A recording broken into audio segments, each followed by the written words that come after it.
Okay, here is our last note set in Unit 3 on effects, and this is some Greybox slash Blackbox modeling of nonlinear circuits.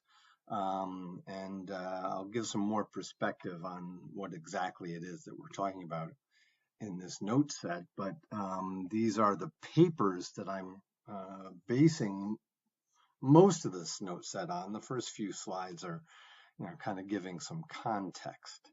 So we've seen this kind of schematic before. This is the Tweed Baseman, Fender Tweed Baseman. It's not important whether you can read that schematic and see what all the tubes are doing, but it's important that we recognize that it's a cascade of stages. So we've got linear, nonlinear, linear, nonlinear, and so on, all the way out to the output transformer, which might have some nonlinearities, even though I have it in the linear section here. So we should probably have that, or maybe include that with the nonlinear section is probably better. And then the speakers, which would be modeled by a linear block. And I want to point out a white paper from a company called Fractal Audio. So they're one of the pioneers in modeling guitar amps. And back in 2013, so that's a while back now, but and they've probably come out with some new ideas and new products and so forth. But back then, they had a white paper that talked about something that they deemed mimic, and they even had a trademark on that. So that's kind of funny, mimic, right? They're trying to mimic a guitar amp, but it stands for multi-point iterative matching and impedance correction, mimic. So there's the marketing department at work. And in that white paper, they talk about how this cascade of filter, distort, filter, distort, filter, and then they show filter for the speaker. And they spend a fair amount of time talking about measuring the impulse response of filters or speakers in particular, and then implementing those impulse responses as a fairly sizable FIR filter. And you can get this paper. Last I checked, that link was still valid. You can download it and you can read it. It's a white paper, so that's a more marketing than technical paper. But they do give a few clues in there as to how they're doing things. They don't really talk about how they do the distortion stages other than saying that it's some sort of dynamic wave shaper. They don't give any details on that. But anyway, the point is that they claim that this cascade of alternating linear, nonlinear, nonlinear, linear, nonlinear, linear, nonlinear is what they consider to be the fundamental paradigm of electric guitar tone. So we'll see how that comes into play here. So there are two approaches here that I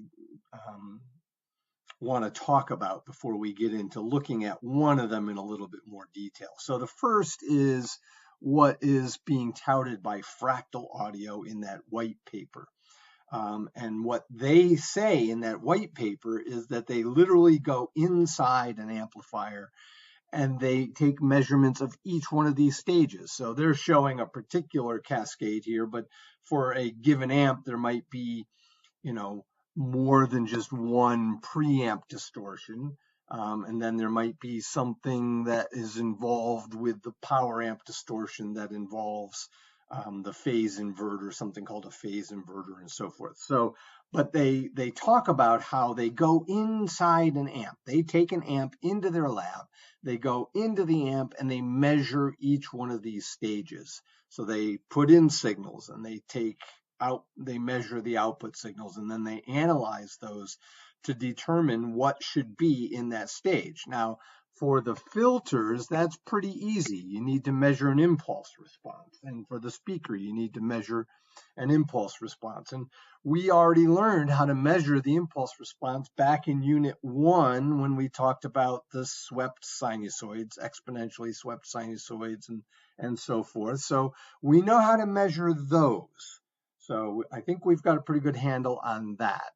And then they even in the white paper allude to, implementing the speaker with the measured impulse response and using that as an FIR filter.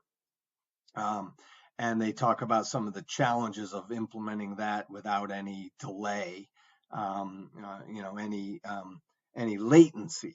And in the next unit, we'll be talking about something along those lines for implementing the impulse response of a room, where we'll come up with some methods for implementing fairly long impulse responses. So they do kind of allude to that in the white paper, so you can check that out. But they don't really give too much detail on how they go about handling the distortion models. But the important thing is they do it stage by stage. So for the linear stages, like I said, they can measure the impulse response and either implement as an FIR or maybe take that measured impulse response and try to find an IIR model using like Prony or some of the improvements of that, the Steiglitz-McBride versions. Because as I said, the Prony method is pretty sensitive to any rounding errors and things like that, and noises and such.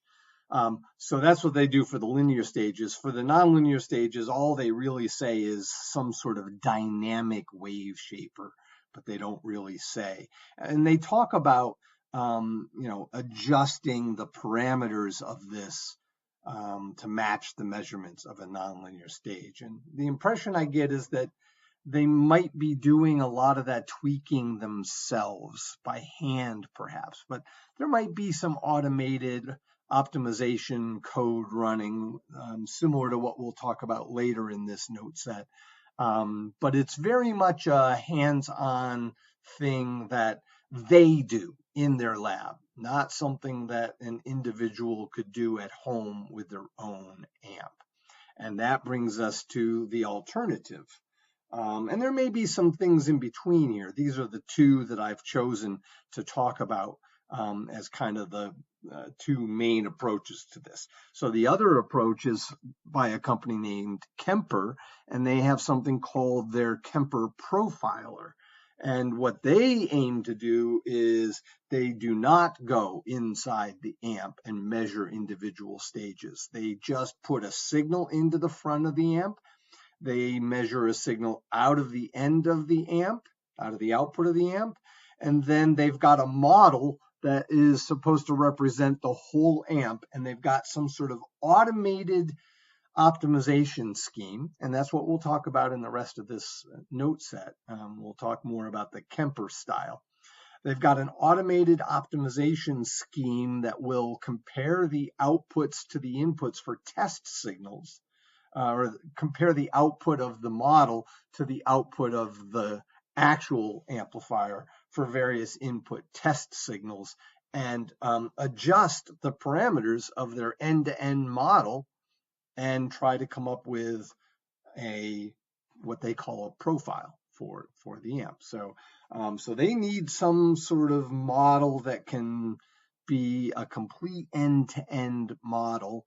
And I allude to the automatically adjusted to give the amp model. And when they're all done, they call it a profile for the amp. So when you buy a Kemper Profiler, it will come with some pre-canned profiles. But then if you've got your favorite amp that you'd like to try to mimic with the Kemper, you can do that. You take your amp, you plug it into the Kemper system, you run the tests, it automatically adjusts an amp model, and should come up with a reasonably good profile for that. You might say, why would you do that? You have the amp. Well, Maybe it's a classic vintage amp and it's worth thousands of dollars, and you don't want to take it out to the venue where you're playing. So you create a profile of it, and now you take the Kemper out there, and so then you're good. So that's kind of the idea here. And those are the two different approaches that kind of are representative of what's out there. I'm not going to talk anymore about the fractal audio, but a lot of the ideas that we talk about for the end-to-end idea can be applied in that setting. We've already talked about how to do the filter parts, so it would just be focusing on how to do the distortion. So the ideas that we're going to talk about for the end-to-end could be applied to each one of these stages as well. Okay, so here's a picture from paper number 2. I should comment on those two before we proceed. They're basically the same paper by the same people. There's an extra person here. This was a early version at a conference, and then this was later version as a journal paper. So the journal papers are always, a little more complete and a little more refined than a conference paper. So I'll be referring to 1 as the later, more robust journal paper, and 2 as the earlier conference paper. I suppose I should have reversed the numbering of those. So anyway, drawing a figure from 2, this kind of shows what we're trying to do here. So this system here, for the Kemper view, would be the entire amplifier end to end. And for the fractal scenario, that might just be a single stage. And the model that we would pick would depend upon the type of stage that we're looking at. And so, that's how they differ. But we're going to focus mostly on the end-to-end view. So this is the entire amplifier. So we have some computer-generated signal, maybe one of those exponentially swept sinusoids that we talked about. And we're going to put that into the model, but we're also going to run it through a DAC. Now we have a continuous time signal that goes through our amplifier, and we measure the output, and we convert it back into a digital signal. So now we get a Y of N down here. And now the signal that comes out here is Y hat of N, but it's also dependent upon the parameters. So P is a vector of model parameters. So we can kind of think about, we adjust those parameters here, and we'll get a slightly different output for the same input because we've tweaked the model. And we'll see more detail of what we mean by that. And then you take the difference between those two to get an error. And it's that error that goes into this box that says, oh, from that error, we're going to try to figure out how to improve the model by changing the elements in the P vector. So that's what we're trying to do here. And like I said, this parameter estimation can be done by hand, and that's the impression that I get from Fractal. Although they may do some automatic adjustment, the impression I get is that they go in and they tweak it by hand. I could be wrong, but that's the impression that I'm getting. But certainly Kemper does it automatically, because you bought the box from Kemper and you're plugging it into your amp.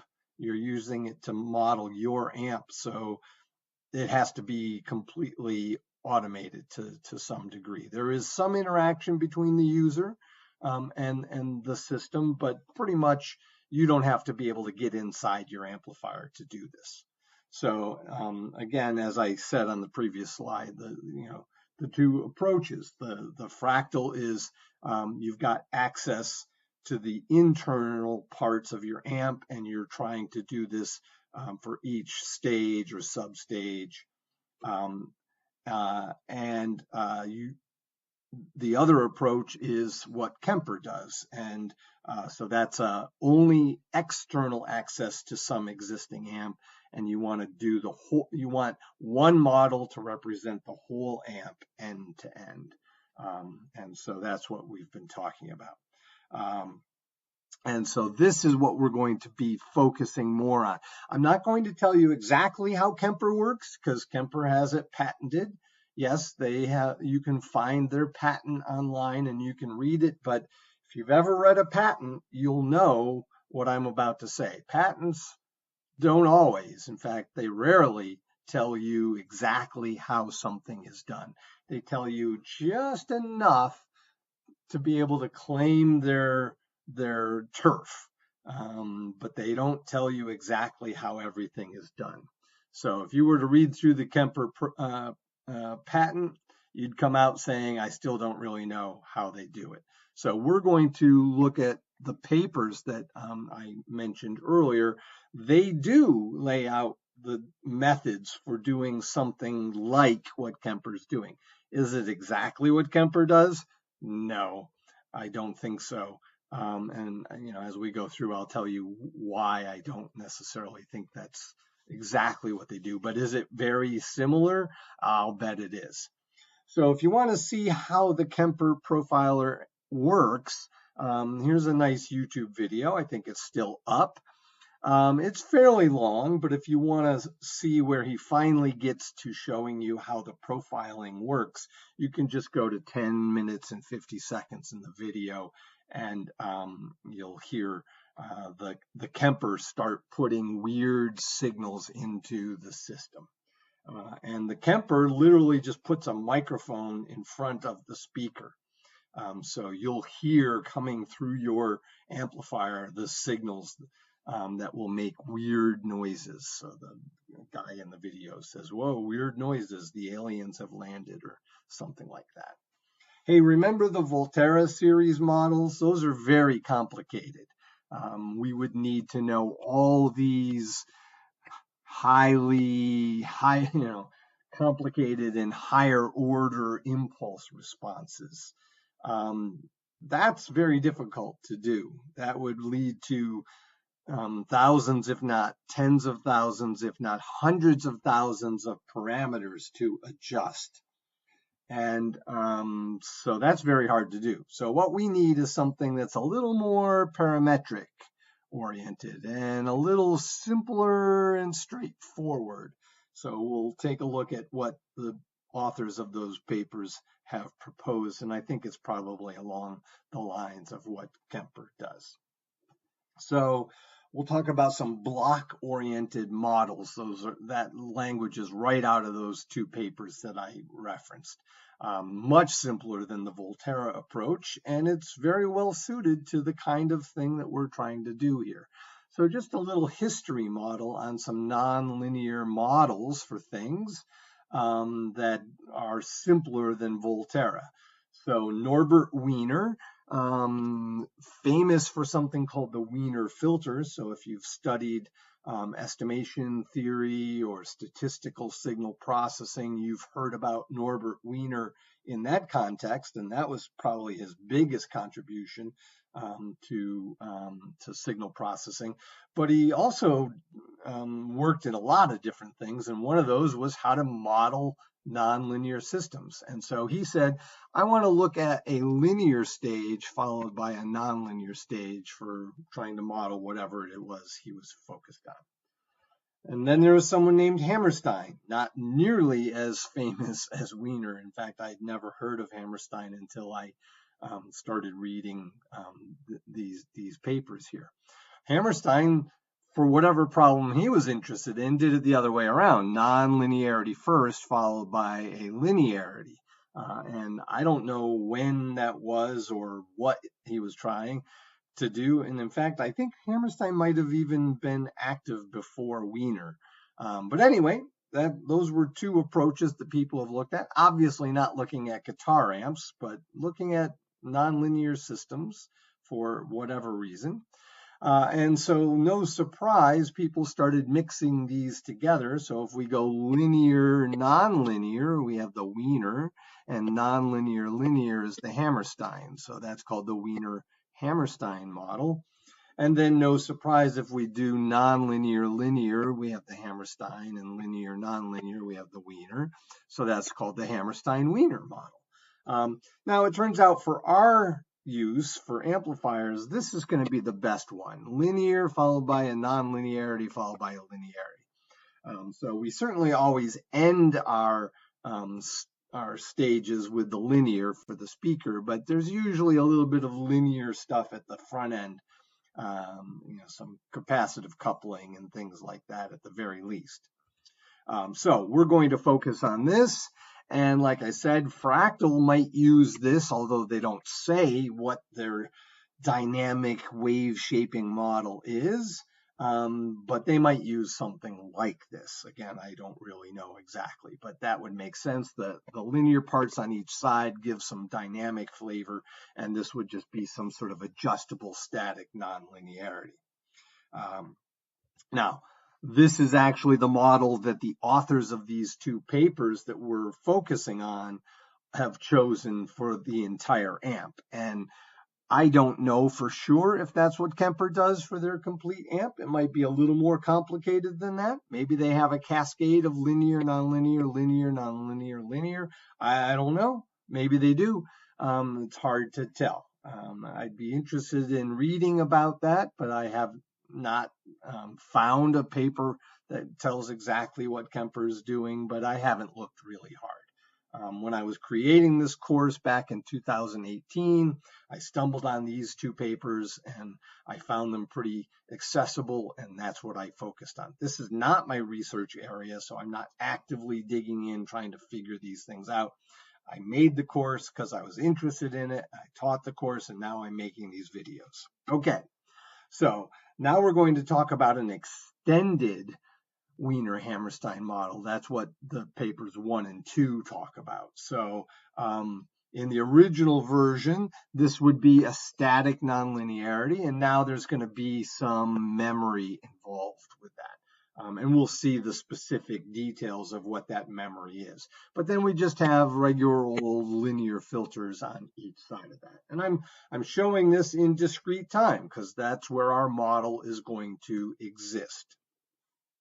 Now here is the actual structure that's used in these two papers. Again, really it's just like one paper, just an early version and a later version of it. Conference paper followed by a journal paper. Again, I don't know if this is exactly what is being used in the Kemper. I don't really know. And I don't know if it's what Fractal is using for each of its stages.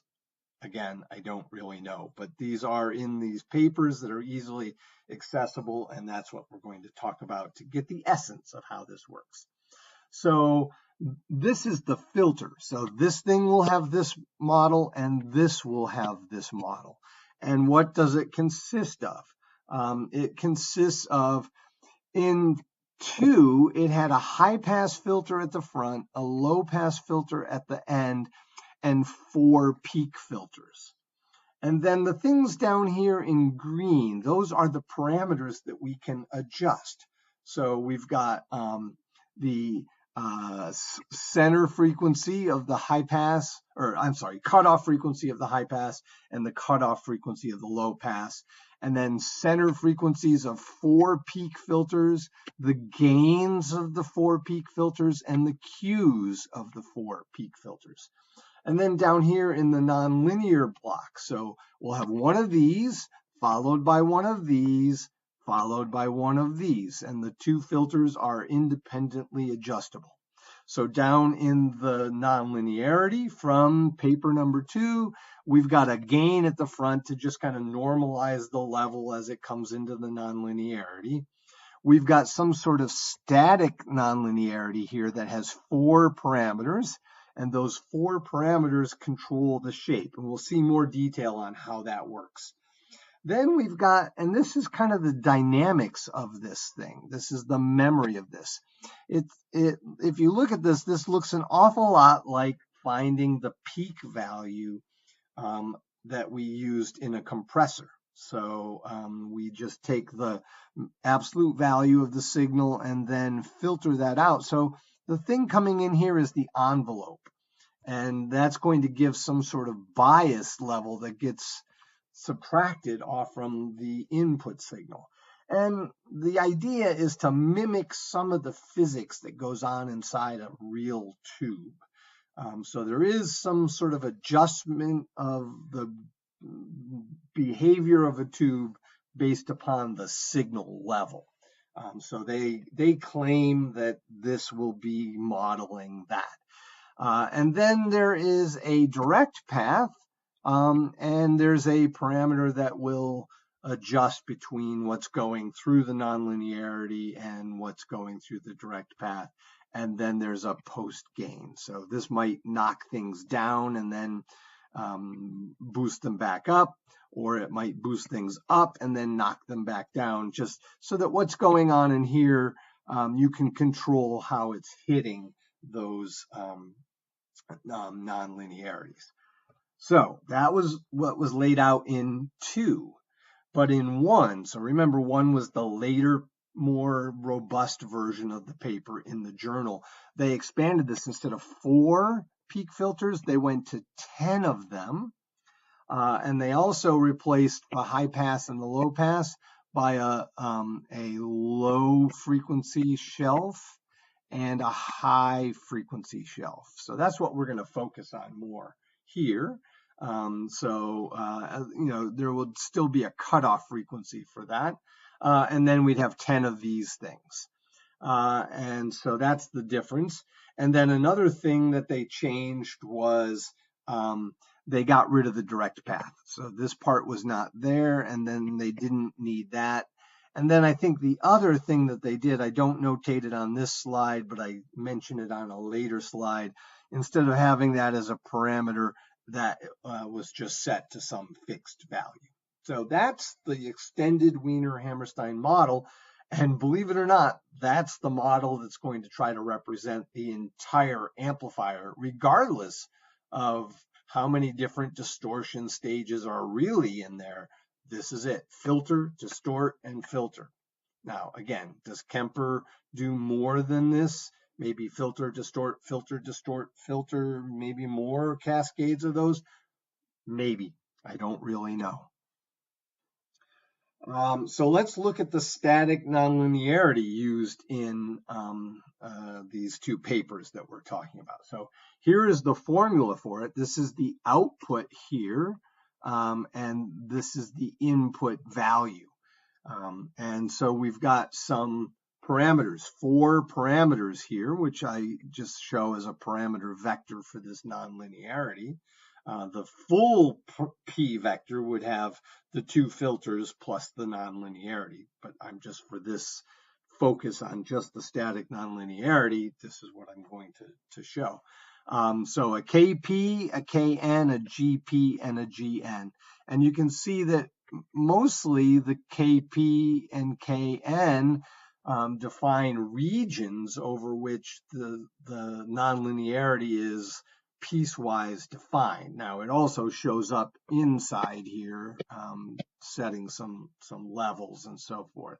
But basically we've got this hyperbolic tangent operating on the value. So all these other things are just fixed. That's where the dependence on this lies. And then in the middle here, it's just this hyperbolic tangent.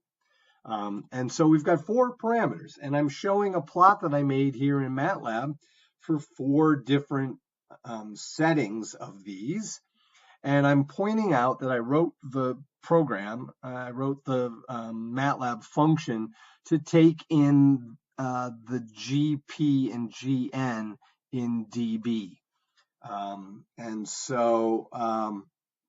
But when you put them into the equation here, they're put in non-dB. Just since they're gain things, it makes sense to talk about them in terms of dB.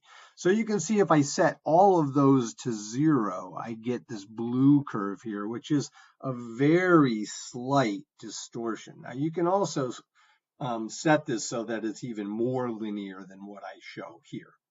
And then you can see some further extremes. So the next one down, the red one, is a little more distorted and it's asymmetric. And then the green one is very asymmetric, so it's harsh over here and smooth over here.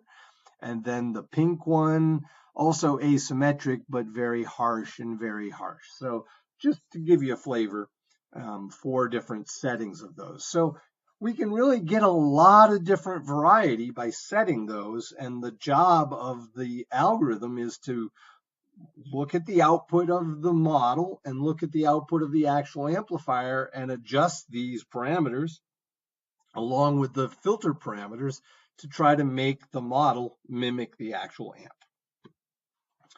So let's talk a little bit about the setup for how the measurements were done.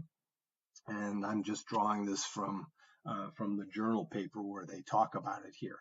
So they literally use an audio interface that you can just buy, at like Guitar Center or any other online music store. You could also buy one at your local guitar store if you have one. $100 probably would get you this thing. And what does it do? It's got a connection to the PC through a USB connection. So that's a digital bus connection to your PC. And then it has 2 audio inputs and 2 audio outputs. And so you can see that at the audio inputs, there are A to D converters. And at the audio outputs, there are DACs that will convert it back. So inside the audio interface and inside your computer, everything is digital. So the first thing that happens is inside your PC, you generate a test signal. It could be something like those exponentially swept sinusoids that we talked about back in Unit 1. But whatever it is, we generate that, and the first thing that happens is it comes out of there. It comes from the PC to the audio interface and goes into the DACs, actually. And so the test signal goes to the DAC, comes out as a continuous time signal, goes through the amplifier. Now, they actually use a dummy load rather than a speaker. They were academics, so they probably didn't want to be blaring this amplifier with weird signals and weird noises in their lab and, disrupting other people concentrating on their other research. So it goes into the amplifier, comes out through the dummy load, measured, and then back in, and it can go back to the PC. Meanwhile, that same test signal goes out the DAC for out 2 and just gets cycled back in and then back to the PC. And this loop here just allows us to have a reference signal that's gone through the same DAC and ADC that the actual test signal has. So those 2 signals are going to get routed back to the PC where we would do the processing to determine how to set the parameters. So that's the idea. And there's some calibration that has to be done. I don't want to talk about that too much. The paper talks about it a little bit, but we basically need to look at an input level of plus or minus 1 volt should be corresponding to a digital quote unquote plus or minus 1. That's not logic levels. That's just some digital value that is 1. And so that's just done to make sure everything is nicely normalized. And so why do we look at an input of 1 volt? So that's the thing that's coming here into the amplifier. So that's out of the DAC, but into the amplifier. So if we were to put in something that was plus or minus 1 volt, how does that correspond to an actual guitar signal going in? Well, here's a picture from Daly's book, Electronics for Guitarists, where he shows the output from a humbucker pickup. So if you're a guitar player, you know what I'm talking about. But if you're not, well, that's one particular type of pickup on an electric guitar. And here they're playing a full power chord kind of thing. And you can see if you look at the settings here, we're at about 1/4 of a volt peak. So plus or minus 1 volt gives us quite a lot of range. And so sometimes guitar players use a booster before their amplifier to make the signal coming from their guitar into the amp even stronger. And so we would want our model to be able to respond appropriately to that. So going up to this level allows us to think about that. And then here's the dummy load that is trying to mimic the speaker. So in the Kemper, you just put a microphone in front of your speaker. But in an academic setting, like I said, you don't want to be making noise and disrupting other researchers nearby. So I think for that reason alone, probably these researchers decided to use a dummy load. And so these components and this resistor are trying to mimic the electrical characteristics of the speaker.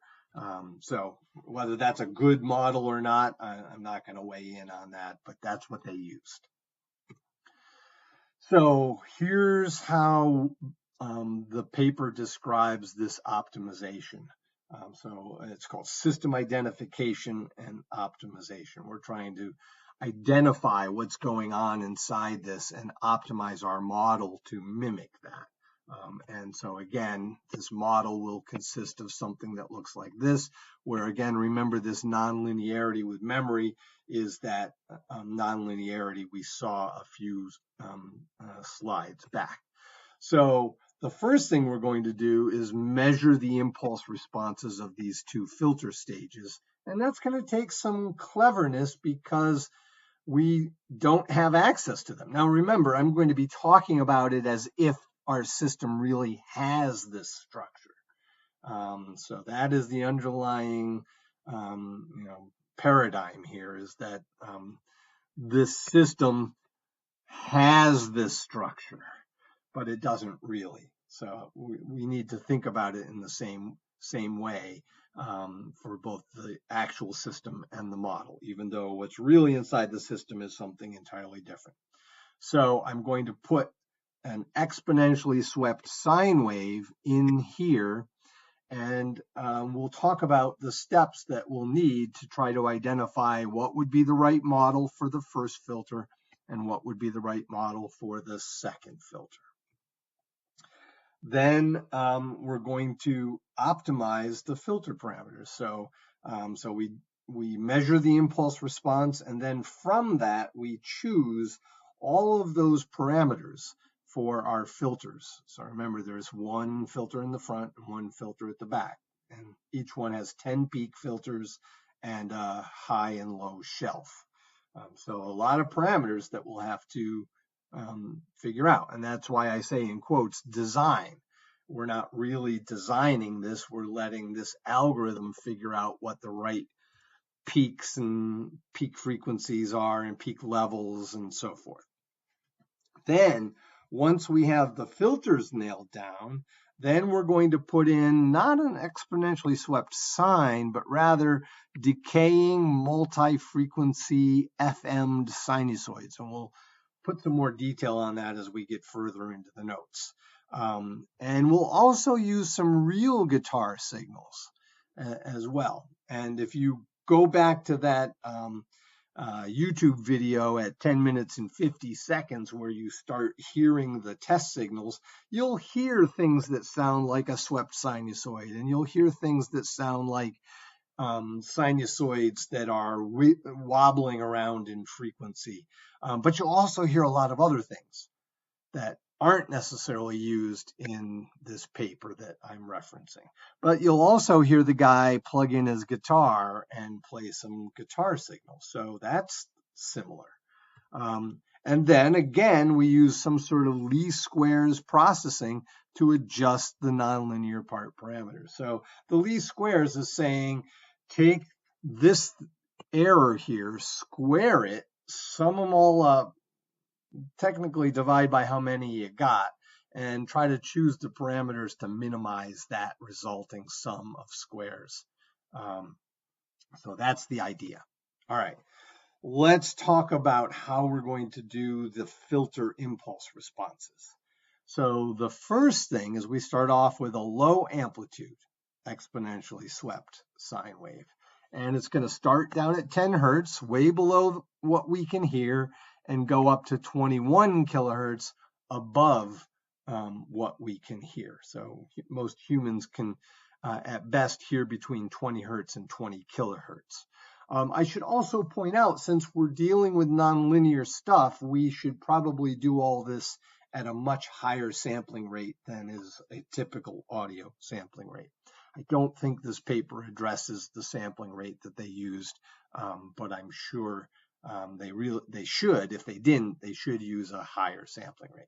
And they claim that they're going to set it so that the amplitude going into the amplifier is just 0.01 volts. So that's more than a tenth of the peak of what we saw coming from a humbucker.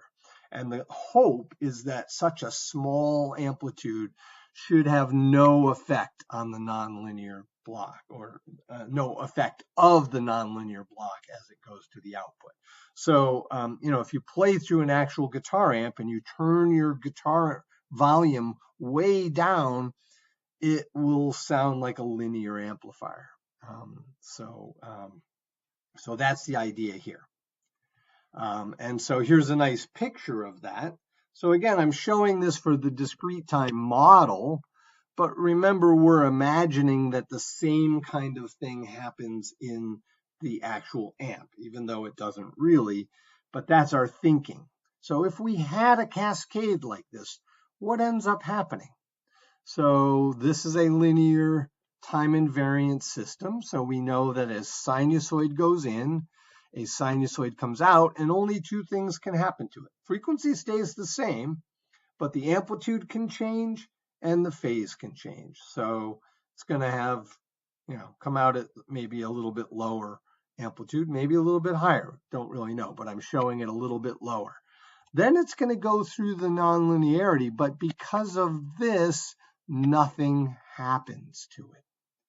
And then that thing's going to go through this final stage, and again, amplitude gets adjusted and phase gets adjusted. I haven't really shown a phase shift here, but focusing more on the amplitude.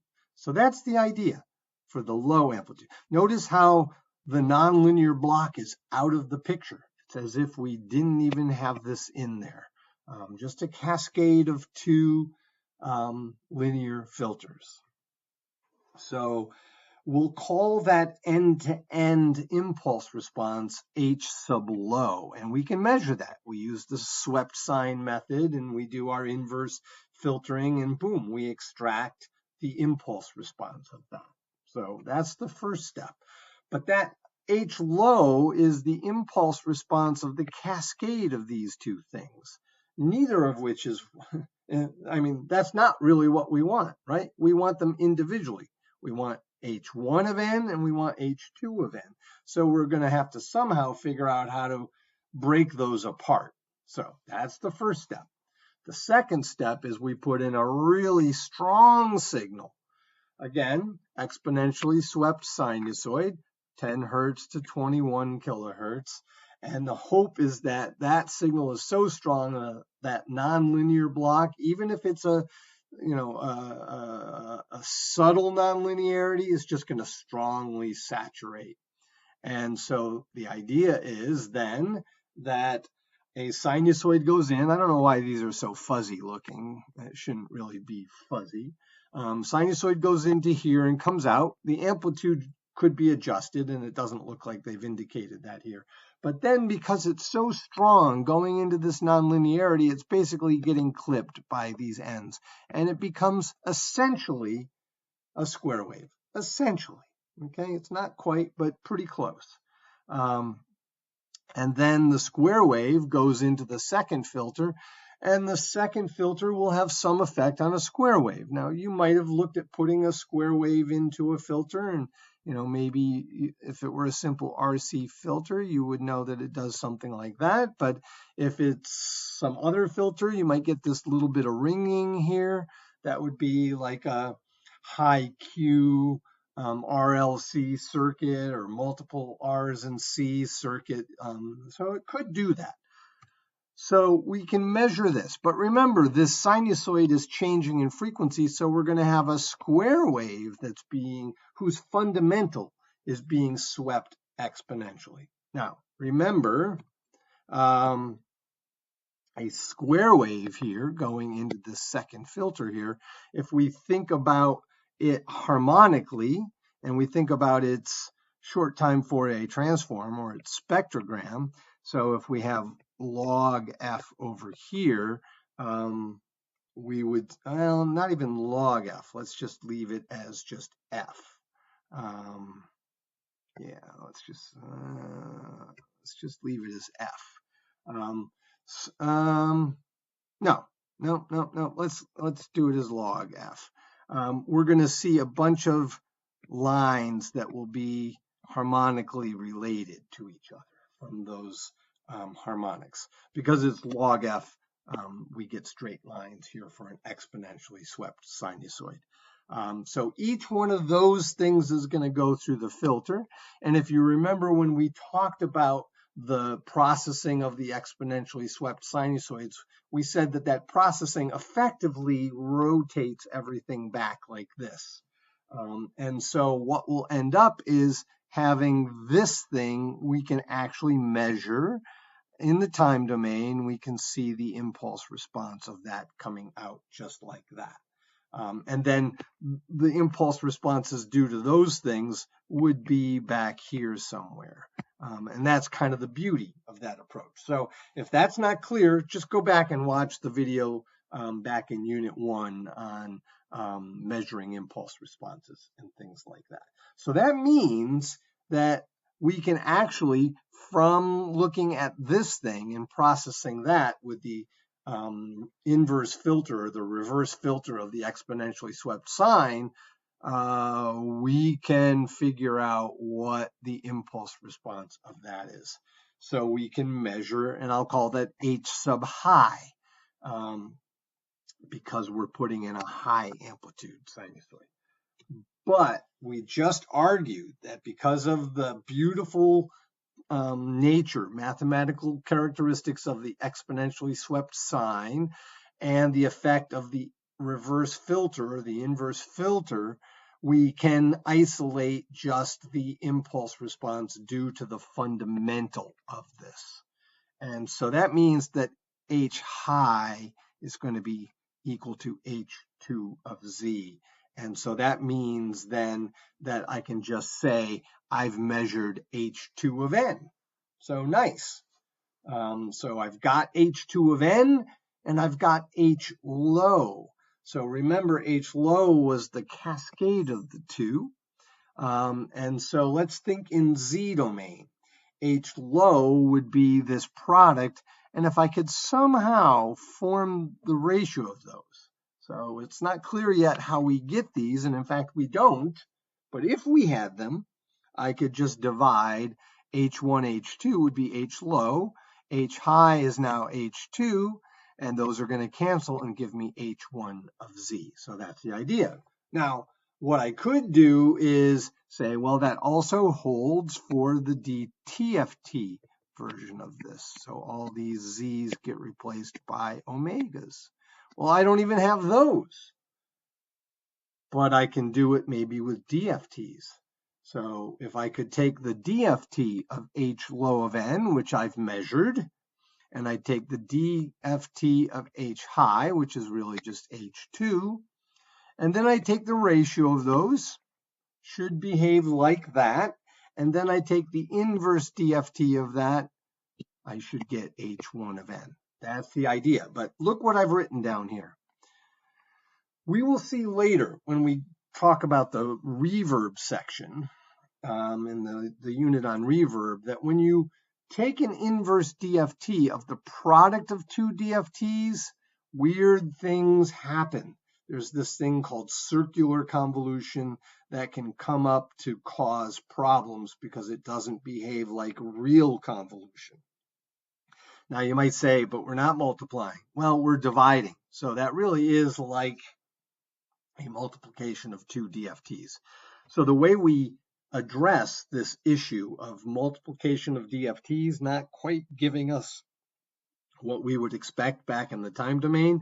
It requires special attention to zero padding these things when we compute these DFTs, and maybe some effects of windowing and things like that. So I'm not going to talk about that here, but you'd have to address those, and you'd have to work it out so that you are sure that if you really had this scenario, that this thing was working for you the right way. So divorced from this amplifier measurement setting, you could play around with this in MATLAB and figure out if your attention to zero padding is done correctly. Okay, so that's that. So now we've got H1 and H2. So what do we do with those? Remember, we don't stick those directly into filters. We want to come up with this blocks that we had a few slides back that shows how we do that. Now, we could just try to find second order or IIR filters. So forget the second order. We could just find from these impulse responses, we could do Prony or the improved versions of Prony to find an IIR filter, but there's going to be a lot of problems with that. So what the authors have proposed is, as we showed before, each one of the impulse responses, so H1 of n and H2 of n, will be tried to mimic it with this cascade. And I show 4 here, but in the final version of the paper, they switched to 10 of them. And I now have switched to the LFS. And so now there is a gain and a cutoff for each of those. And then each peak filter has a center frequency, a gain, and a Q. So lots of things to adjust. So our job is to try to adjust these parameters so that the impulse response from in to out of that mimics H1, and then do it again to mimic H2. Then we would have that for our models for our filters. So let's think about this.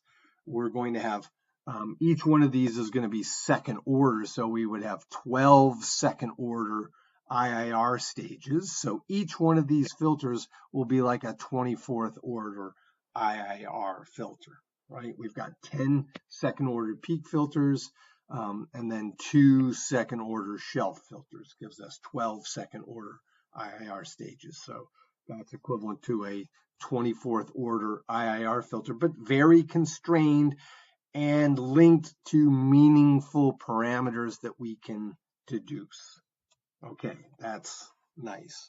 So, 10 peak filters with 3 parameters each, 2 shelf filters with 2 parameters each, so 34 parameters. So we have 34 parameters to nail down a 24th order IIR filter.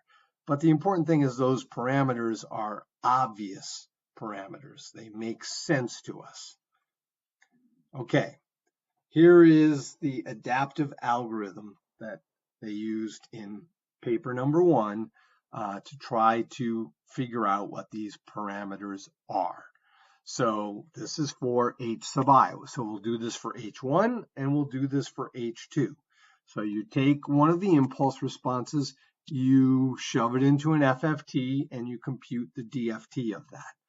Then we need to do some log frequency scaling. So it's just linear interpolation to convert the equally spaced points of an FFT into log spaced points that will be more appropriate for what we're trying to do. Then the next thing is the thing coming out of here. Notice that this just serpentines down, okay? So in case you're having a hard time understanding why I'm going from one box to the next. So this spectrum here, if we were to look at it, is going to be very ratty, very ragged. That's just the nature of doing this kind of estimation. But we know that the kinds of systems that we're modeling should have pretty smooth frequency responses for these filters.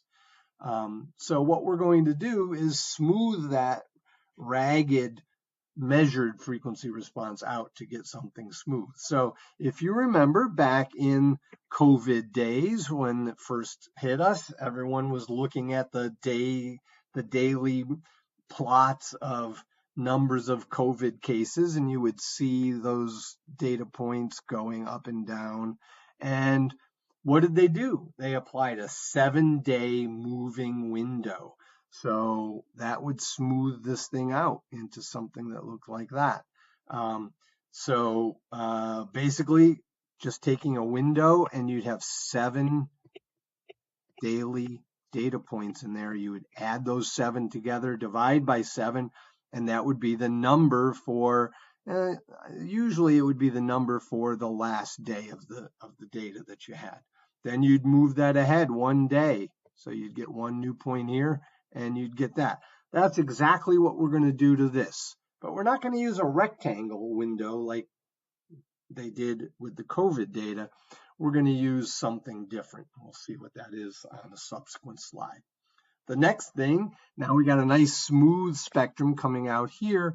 We're just going to convert that into dB. So this H here is whatever we have coming out of this. So convert it into dB, and then we're going to remove its mean. So that value might be all the way up here, something like that, and 0 dB is all the way down here. So we're going to just say, well, here is its mean value, and we're going to center that around 0. That just makes least squares work a little bit nicer when things are not just a whole bunch of large numbers. They're smaller numbers centered around 0. Least squares will work a lot better. Then, based upon that, smoothed and scaled down or shifted down, it really shouldn't be a scaling factor, it's a shifting factor. We're going to try to figure out some initial guesses for what the shell filters should be. And we're going to figure out some, so we'll set some gains and some grid search cutoffs. So we'll figure that out, and I'll explain to you what this grid search is all about in just a few minutes. And then we're going to do a similar thing for the peak filters. We're going to match peaks to our spectrum. So our notation here is M sub I is the thing that we're operating on. So that's after we've gone through all these things. That's the spectrum that we're trying to match. And so we'll set gains and peaks and cutoffs and cues and so forth. And then all of that gets fed into an algorithm that, starting with these initial guesses, will keep tweaking these parameters to make that work better. So make it match better with the actual impulse response or frequency response of the filter that we're operating on. So we would do all of this for H1, we would do all of this for H2. And so all these final parameters get put into a vector for H1 and a vector for H2. So that's it. So now we need to go into the details of these various boxes. Not going to talk about that because we know how to do that. And I don't think I even talk about that. That's pretty self-explanatory. We know where we want log frequency points. We might be able to deduce the spacing that we need. And so then we're just going to do some linear interpolation to make that happen.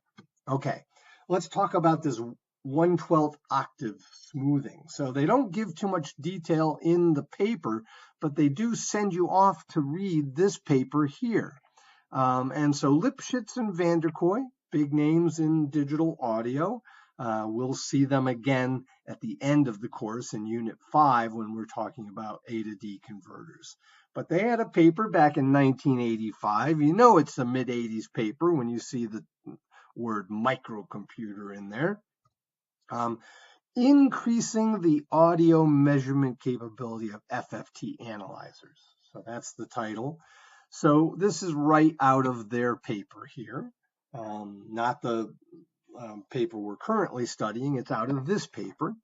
So there's a spectrum, and they found it with the methods that we showed up to that point. So doing an FFT and then maybe doing log frequency interpolation. You see all this? That's not really there.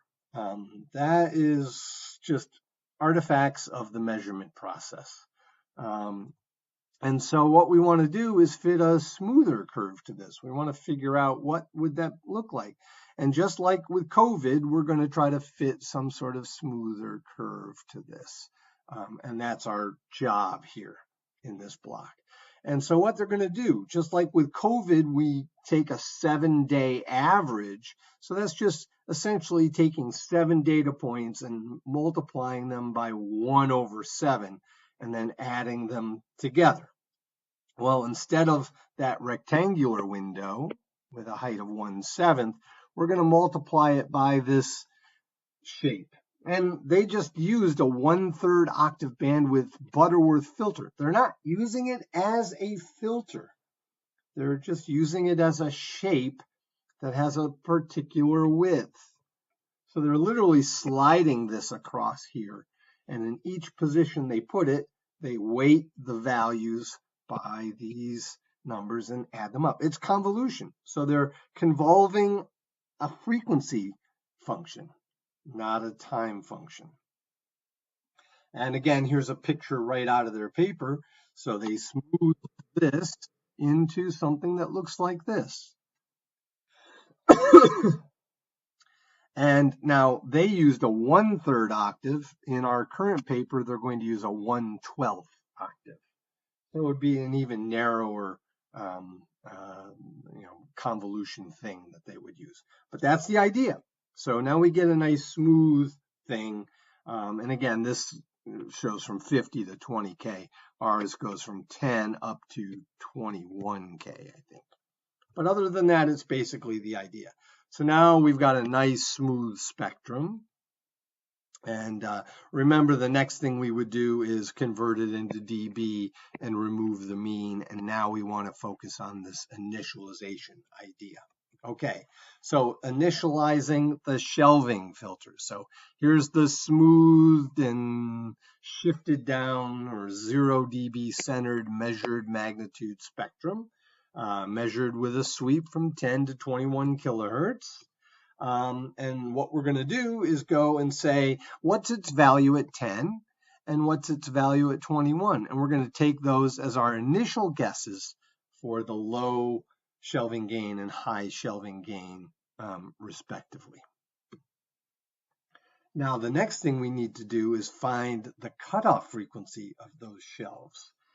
So what they propose is for the low shelf, searching between 50 hertz and 1 kilohertz over 500 steps.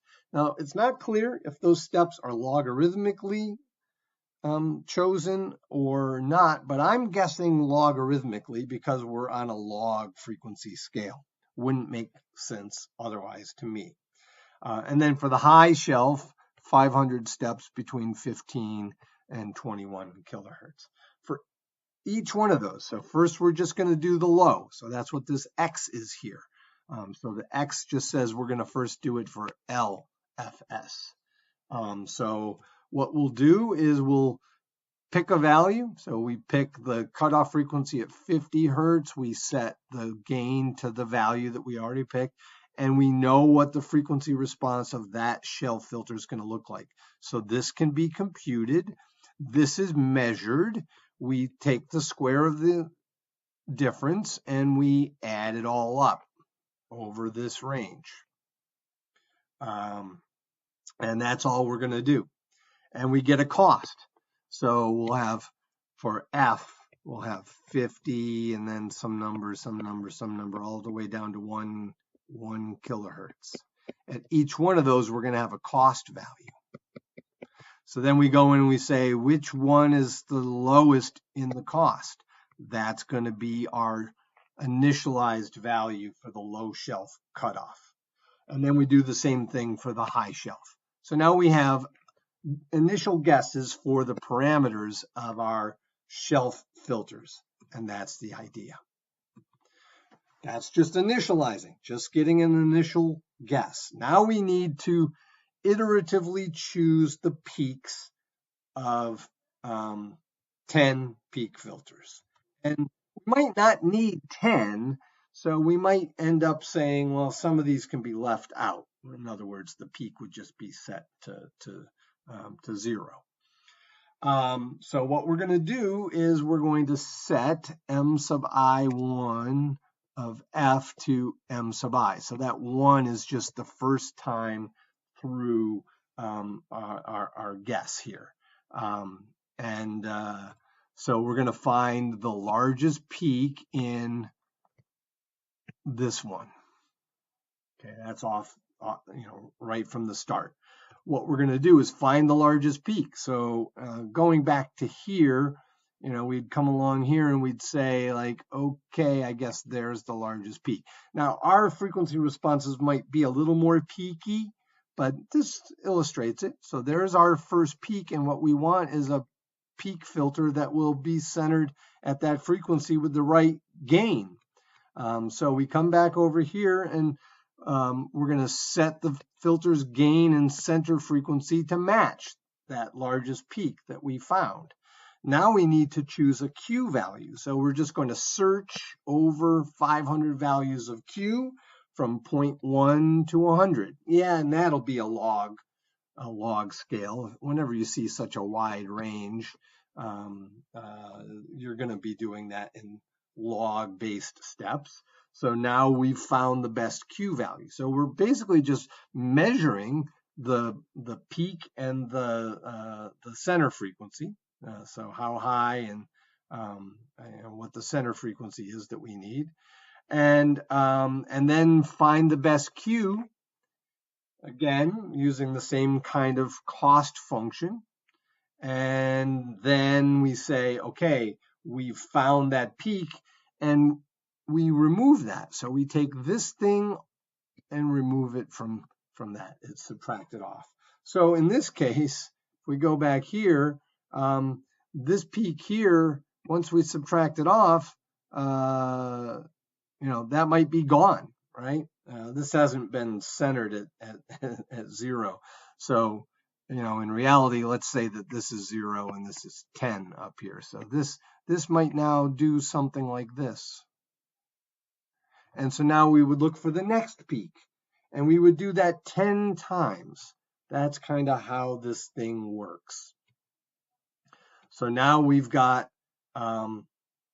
estimates of our 10, initializing estimates of our 10 peak filters.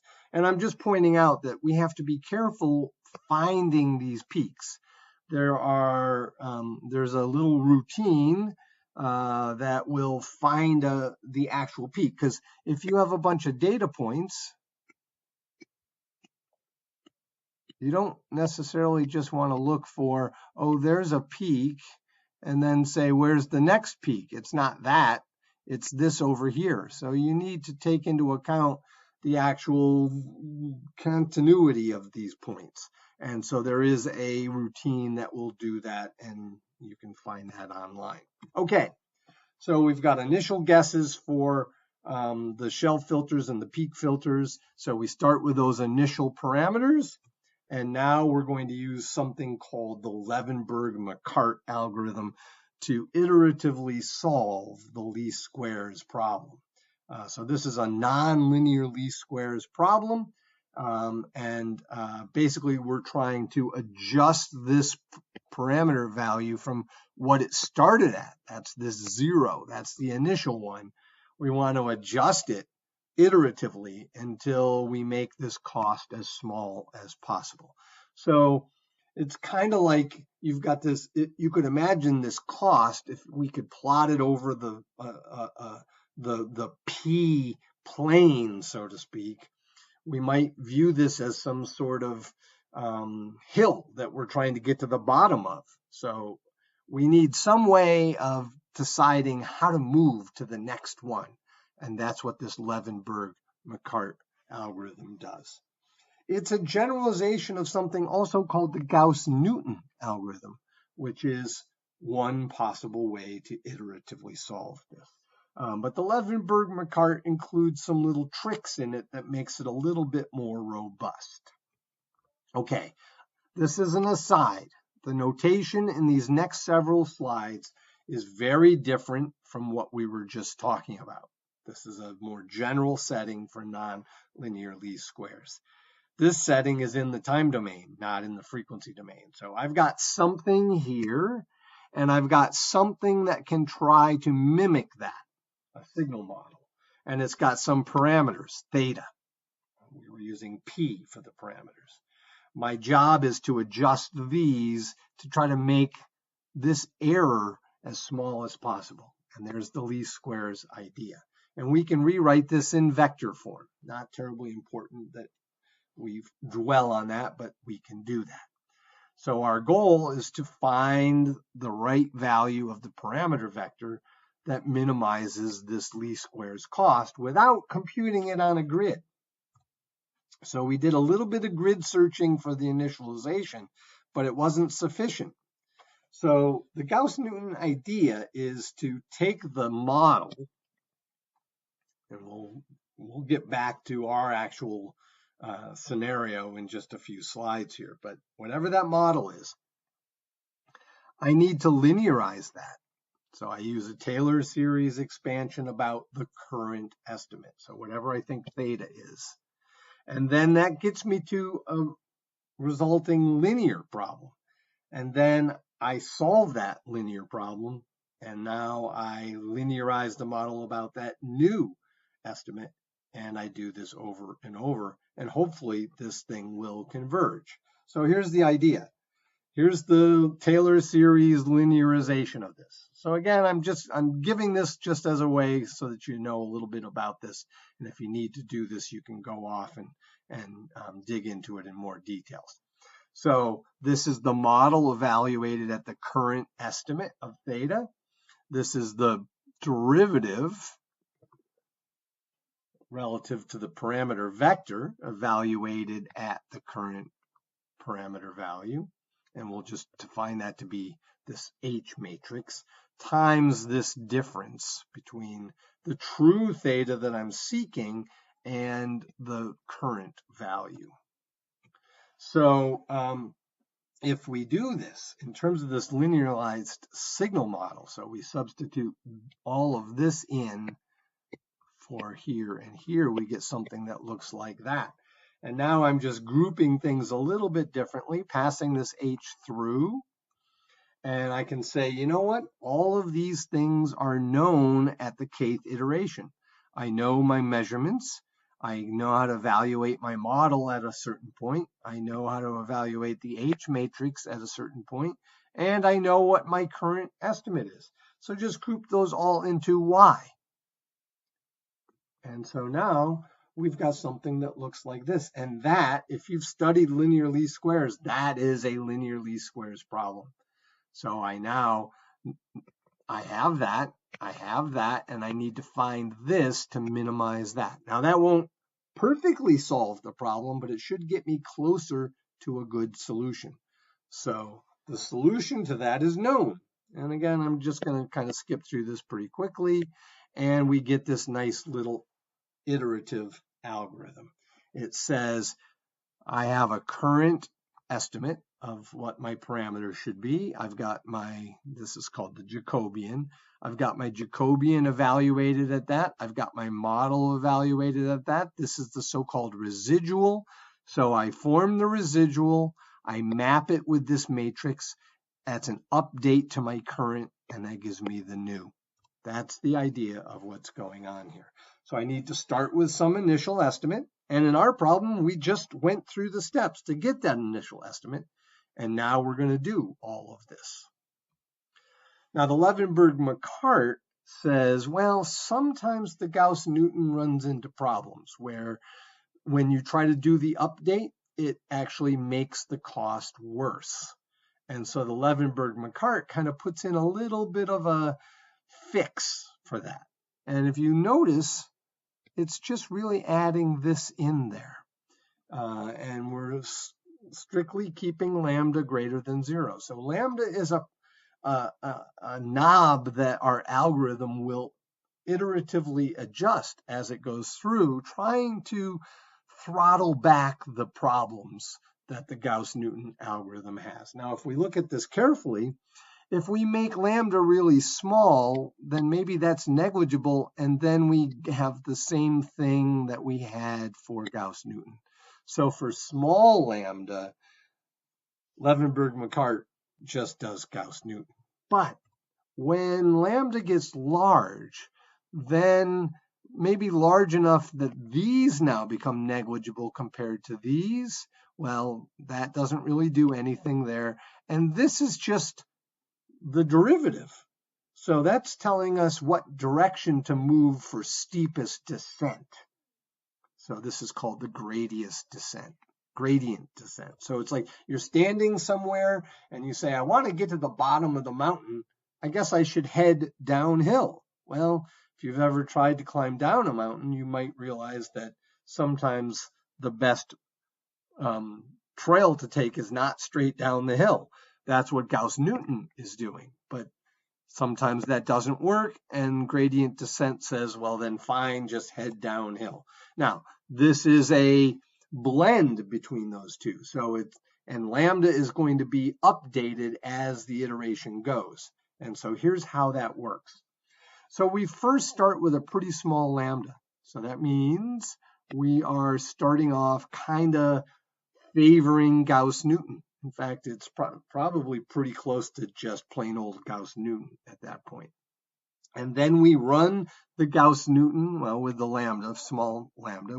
We run this, and if the the update actually increases the least squares cost, that's bad, and we say, shouldn't have done it with a 0.001, so we bump lambda up by a factor of 10. So now it's 0.01, and we redo this, and we keep checking. We don't update the solution at all. We then just bump out and we come back through. If the initial update does decrease the least squares cost, then we say, hey, Gauss-Newton's doing a good job, and in fact, let's make it even more Gaussier. So we decrease lambda by a factor of 10, and we do update the solution. So notice we only update the solution when we get to a point where the cost is actually reduced. We know that with that lambda value, the cost was reduced. And we just keep repeating this until the update becomes small. So that's the idea. Okay. So how do we compute the Jacobian? Well, in a lot of problems, things that I do in my research, we have functional forms for this model S.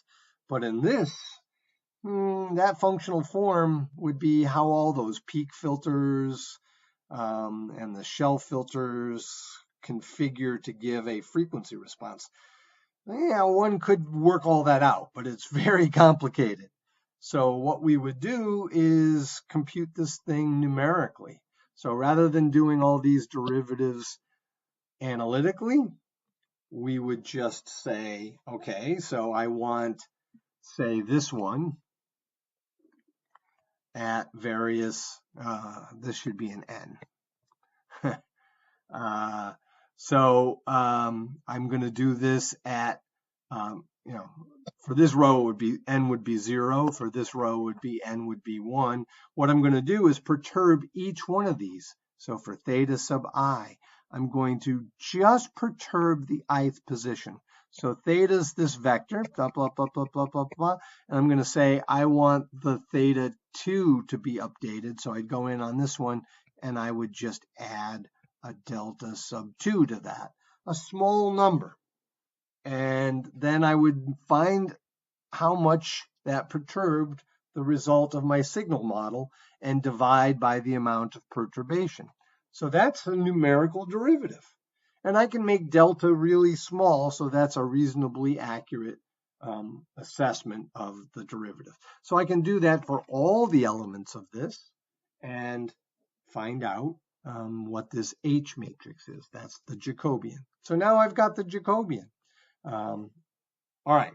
And so now we know how to do that, at least in high-level principles. Now let's turn our attention to the nonlinear parameters. So we've settled on these, and we're going to hold them fixed. So that's the idea. Find the linear parameters first, fix them. Now find the nonlinear parameters. So now we're going to go to different test signals.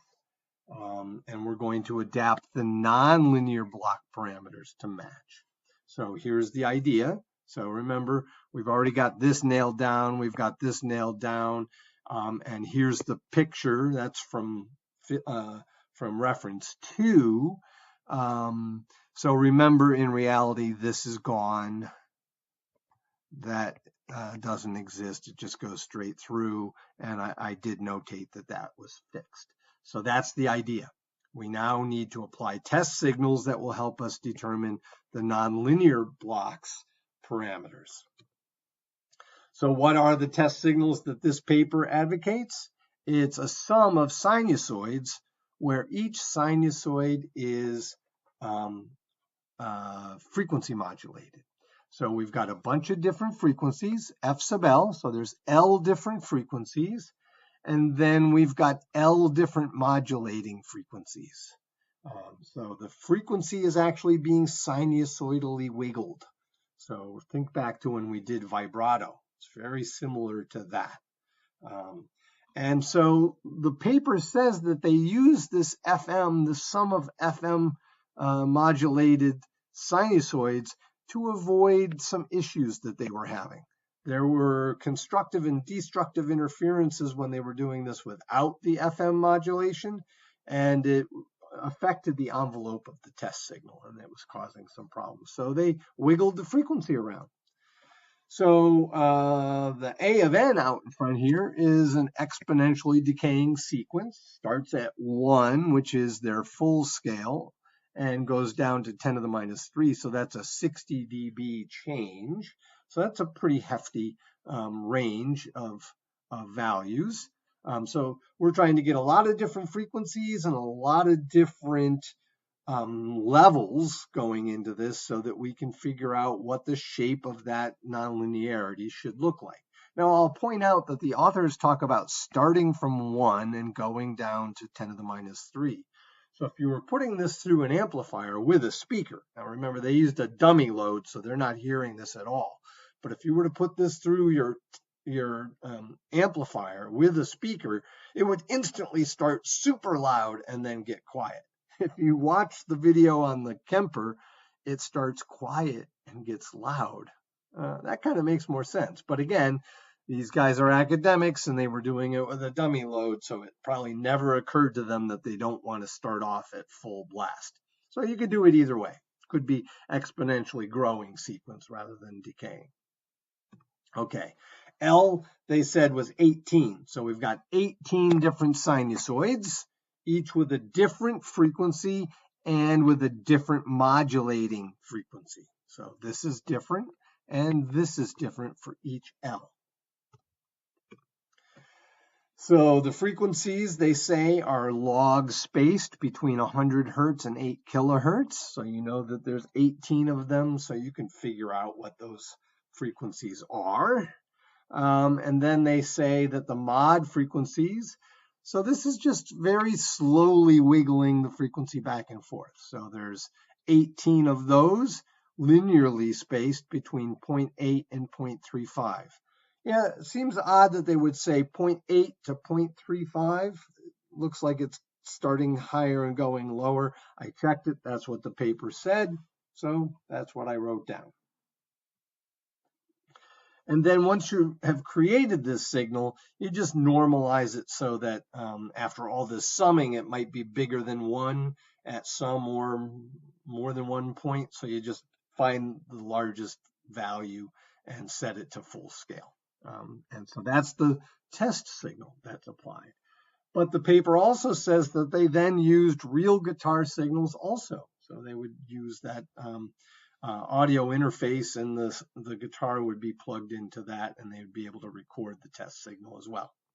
the real guitar test signal. And if you watch that video on the Kemper profiler, you'll see that he grabs his guitar, which he refers to as my trusty steed with his British accent, and then plays some things, and the Kemper instructions tell you to play very specific kinds of things, I think, from my memory. I've not played through a Kemper, so I don't really know.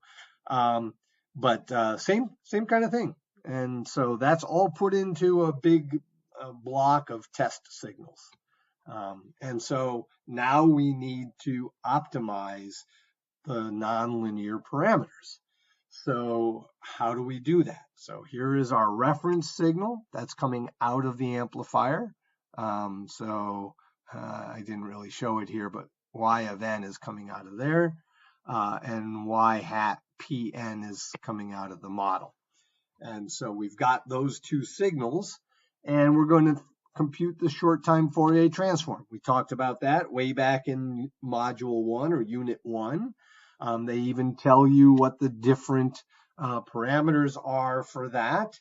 The hop size, I think, is how far it jumps ahead in those blocks. Doesn't say anything about zero padding, so I'm unclear on that, but nonetheless, a little bit of detail there. So we're evaluating this in time frequency domain, not just a Fourier transform, not just a time domain. So it says of n and of n, but what we're really operating on is all of this comparison is done in the time frequency domain, the short time Fourier transform. So then so we get the Y hat and the Y. And so B and K are time indices and frequency indices. And the P over here is the parameter values of the model, whatever they're set to. So those are going to have to be initialized. And then we kick off this nonlinear least squares processing. So there is some post-processing that is done here. The post-processing basically involves setting really low values to 0. So it's just zeroing out some stuff. And then we form a difference. So this R here is a difference between short time Fourier transforms. There's a little bit of this action going on, but basically it's looking at the differences between the short time Fourier transforms. And then we do some psychoacoustical bin pooling, and we'll talk about that on a subsequent slide. And that has to do with so-called semitones that are relevant to music. But then, so that converts from this to this. So all we're doing is redefining this. It's kind of an interpolation of a sense onto a new grid of points, frequency points. And then we just square them, add them all up over all frequencies and time. So there should be a tilde here, and there should be a tilde there. A little hard to see that. And so that gives us a cost function that depends on P. So as we change P, that cost function value will change. And our goal is to pick the P that will make that cost the smallest. Okay, let's talk about this psychoacoustical bin pooling, because that's the one thing in here that is maybe not necessarily that obvious. So humans hear frequencies logarithmically, so we've talked about that already, but we're also maybe not super great at hearing small differences in frequency. Musicians maybe, but maybe other people not so much. But we tend to like to think of all those frequencies are kind of all equivalent to each other. And that's over a fairly small range. And it's based upon the idea that actual musical notes, at least in the kind of music that we have in the U.S. and most of the world, except for maybe Asia and things like that. So Western music, so to speak, has 12 notes to the octave. Now I know that sounds weird. Octave is 8. That's 8 notes in a major scale, but there's actually 12. So if you go to a piano and you find C and you find the C above, there's going to be 12 keys, both white and black, between the C and the B right before that. So that's the 12 notes. There's 8 white keys in there. That's the 8 that gives rise to the word octave. Those would be the C major scale. So that's where this 1/12 comes in. That's the frequency relationship between those. So if you go from the C to the either C sharp or D flat, which would be the black key right next to it, and then here's the next white key. So this is D. So this is D flat or C sharp, 2 names for the same note. So whatever the fundamental frequency of C is, you would take that and multiply it by 2 to the 1/12, and that'll give you the frequency of C sharp, the next one up. And then take that and multiply it by 2 to the 12th, and that'll give you the frequency of D, and so on and so on. So the paper proposes starting off at 27.5 hertz, and you keep bumping it up to get 29.4 and so on. And by the time you've done that 20 times, you get up to the very first note on a guitar, the very lowest note on the low E string. And then they keep going all the way up to this. So those are the so-called bin frequencies. And basically what we want to do is bin things to those. So if we go to our spectrogram, and let's just think about it as not a spectrogram, but an FFT. If we're looking on the frequency axis, we're going to have a bunch of FFT points here. And then maybe we look at this one, 29.14. So maybe that frequency lies right there. These are all closer to that one than the next bin, say. So we would average all those together and give it one value associated with that one frequency. So it's kind of like the smoothing that we saw for the filter optimization or the filter determination algorithm. Similar to that, but it's a little bit different because it's based upon these semitone frequencies. Okay, and now we do Levenberg-McCart. So again, no direct path, so that's gone. So that's that. So we want to initialize, and they don't even go through trying to find the right initialization or a good initialization. They just say, start it off at this. So they must be confident that the Levenberg-McCart, starting with that, regardless of what the amplifier is really doing, will work okay and will eventually converge. So you run the Levenberg-McCart, you would compute a numerical version of the Jacobian, very much the same way that we talked about before, just now doing it for the nonlinear block. And then the Levenberg-McCart would settle on values for all of these things, and those would be the model. So now we've got parameters for that, and parameters for this, and we've got the model for our amp. And you could also do this for a distortion pedal, but these things are normally more commonly applied to an amp. Now, how well did this work?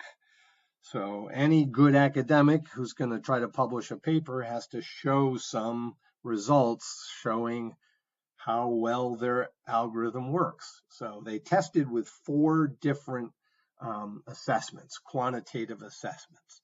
So the first one is just RMS error. So they take the actual value minus what went through the model. And these are done with different guitars using different pickups. So these are not done with test signals, they're done with actual guitar signals.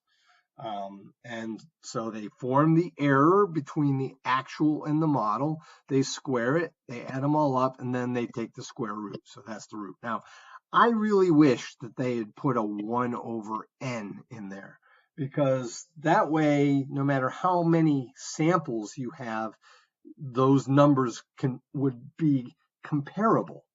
I'm not saying comparable. They would be able to be compared without the 1 over n in there.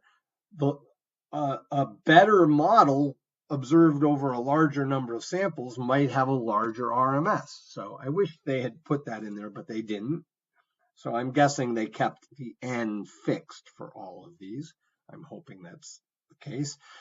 An alternative is an error to signal ratio. So it's similar. You take this thing here and you put it up here without the square root and without the 1 over n that I was just complaining about. But then you normalize it by the square of the true. So this normalization is a common thing when you're looking at errors of things, right? Because you can have two very small things compared with a large error, but that error is still going to look small because the things that you're comparing are small. So this just normalizes for that. So that's a good idea. Now, should really have a 1 over n in front of each, but hey, now it doesn't matter. So this is independent of n, even without putting in the 1 over n. And then here we have a similar kind of comparison that's normalized. So these two things they're mostly just to normalize things. And what we're doing here is this is like correlation, checking to see if they both wiggle the same way. So this is an average of all the values in this signal, and this is an average of all the values in the signal coming out of the model. So notice these three are all in the time domain, right? And so the idea is when this thing goes above its mean, we would like this to be similarly above its mean. And likewise, when the true goes below its mean, we would expect the model to go below its mean. So if everything's working right, this should be a fairly large positive number. And when it's normalized by these things, the largest it can get to be is +1. Now, technically, we would put a 1 over n in each place, but this gives us a 1 over n, right? Because it's a 1 over n squared, but a square root, which would cancel with those. So we don't need the 1 over n. So this is also independent of n. So that's nice. And then the final thing that they did was use this thing called perceptual evaluation of audio similarity. It's similar to the least squares cost that we used, but there's so it's using this R function that we saw in the nonlinear algorithm. So it's using something similar to that, but it doesn't have the L function, and it's normalized by this quantity here. So that's the idea. So this one is done in time frequency, and it's being done on the semitone grid that we talked about. And this thing is something that is widely used in speech recognition, or not speech recognition, but studies of speech intelligibility and things like that. Pioneered by Bell Labs for intelligibility over phone lines and things like that. So here are some quantitative results right out of the paper. You can see they looked at 1, 2, 3, 4 different amplifiers. Not necessarily the ones that I would pick to study, but maybe they had them. So the Bassman 100 is a more modern version of that Tweed Bassman, but it's quite different. I don't know what the Roost SR22 is. I have no idea. The JCM 900 is a classic Marshall amp, characteristic of the 1990s, very high gain amp. And then this, I don't really know what that is, but I'm thinking that that must be some sort of boutique version of the Vox AC15, just from the name, I'm guessing. So we've got 4 different amps. And all of these amps have the ability to set gain and volume. So volume sets how loud it is, and gain sets how distorted it is. So we have LGLV is low gain, low volume, but we can also set things to high gain, medium volume, medium, whoops. But you can see high gain, high volume. There we go. There's another one that I want. So they assessed this at different settings. And then they also assessed it with different guitars with different pickups. So HM stands for humbucking. And so they had 3 different humbucker equipped guitars. They had only one guitar with a so-called single coil, sort of like what would be on a Fender Stratocaster or Telecaster. And then they actually even tried a bass into one of them. Not quite sure why they only did that on one and why on this amp, I don't really know. But then here are those 4 measures, and you can see how well these models did. So remember, these first 3 are best when it's close to 0, and this last one is best when it's close to 1. So you can see a lot of numbers close to 1 here. You can also see a few that are not so close to 1. So clearly there are scenarios where it works well according to that parameter or that assessment, and some others where it maybe doesn't work quite so well. And likewise on the other ones, you can see that this is supposed to be close to 0, and you can see some small numbers, and you can see some pretty big numbers as well, and similar kinds of things for the other ones. But anyway, the point is that this is looking reasonable.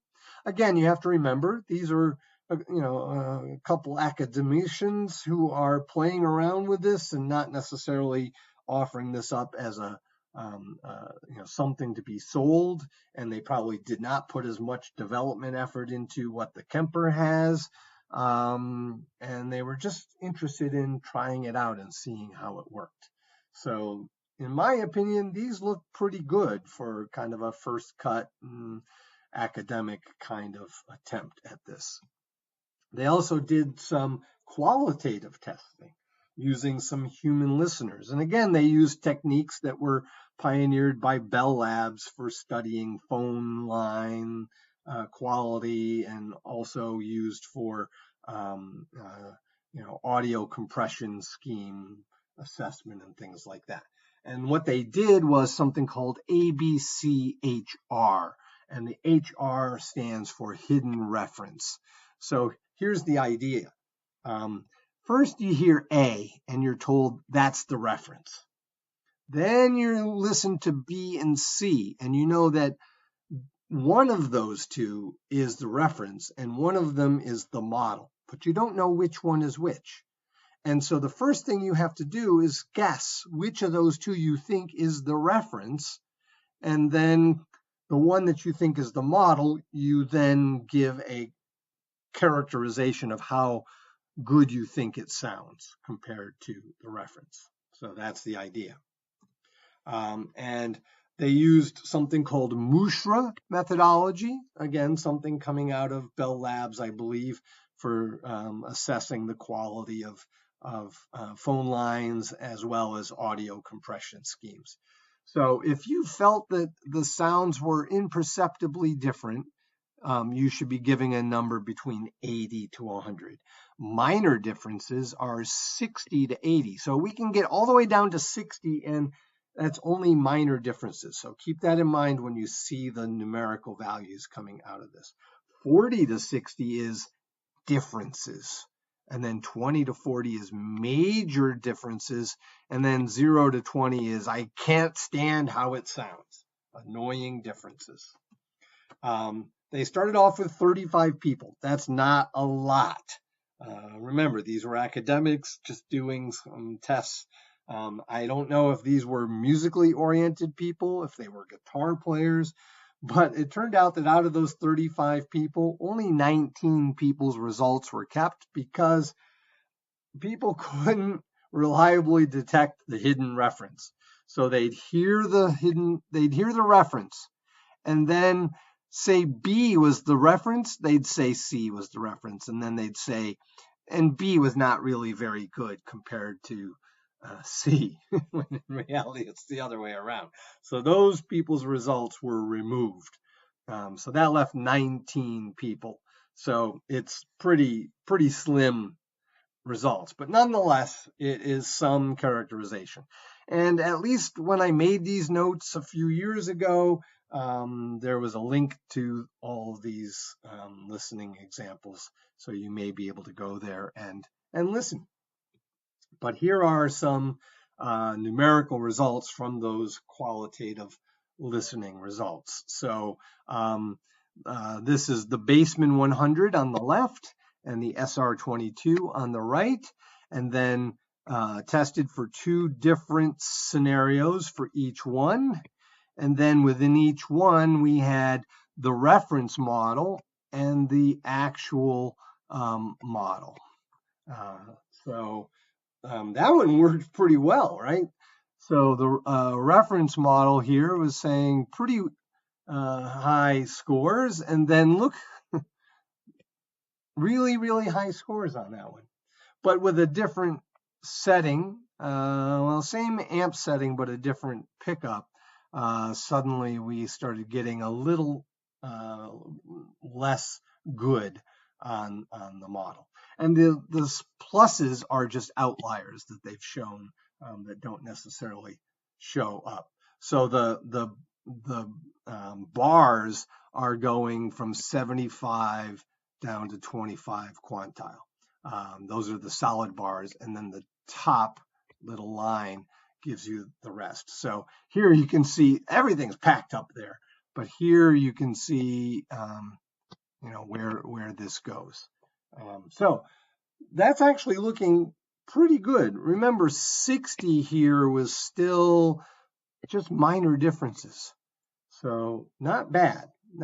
So really, so for the SR22 with both settings here, and I guess the difference was just 2 different humbuckers. Some differences, but minor differences. Here we have results for the Mad Amp A15. Again, I think that's a version, a boutique version of the AC15. And again, not bad. Here we dip down a little bit below the 60 level, but still pretty good. And then this was for the Marshall, which surprisingly was pretty good, even for high gain, which, if we look at this, it looks like when we went to high gain, things got bad on the Mad Amp A15. But here, when we went to high gain, things actually improved just a little bit. So anyway, that's it for this. Maybe a little bit of insight into sort of how the Kemper works. The Kemper has been pretty well received in the guitar world. How does this compare to the DK method? Well, I think there's a lot of people or a lot of companies out there that are maybe going something like the DK method or the wave digital filter method. Those who do this kind of approach claim that they're measuring the actual amp. So things that might not be captured by the schematic, like effects of the wiring and the circuit boards and components, get captured in this approach and won't get captured in the DK method or the WDF method. But the DK WDF approach is literally going in and modeling component by component and not relying on these seemingly pretty gross models, right? I mean, this was just a filter, a nonlinearity, and a filter, which doesn't match up exactly to what's going on. Now, fractal audio, I think, is going into each stage and applying these kinds of ideas. So maybe that's the intermediate spot. But the thing that people love about the Kemper is they can model their own amps with that. And people who make amps, especially the small builders, some of them are now saying, hey, If you're not going to buy my amp, let me sell you my approved Kemper model for my amp. So just an alternate revenue stream for them. Anyway, I'm sure a lot has happened in this world since these papers came out, but I've not kept up with it. It's not my research area, but I found this interesting, and hopefully you did too. Okay, so that is the end of this unit.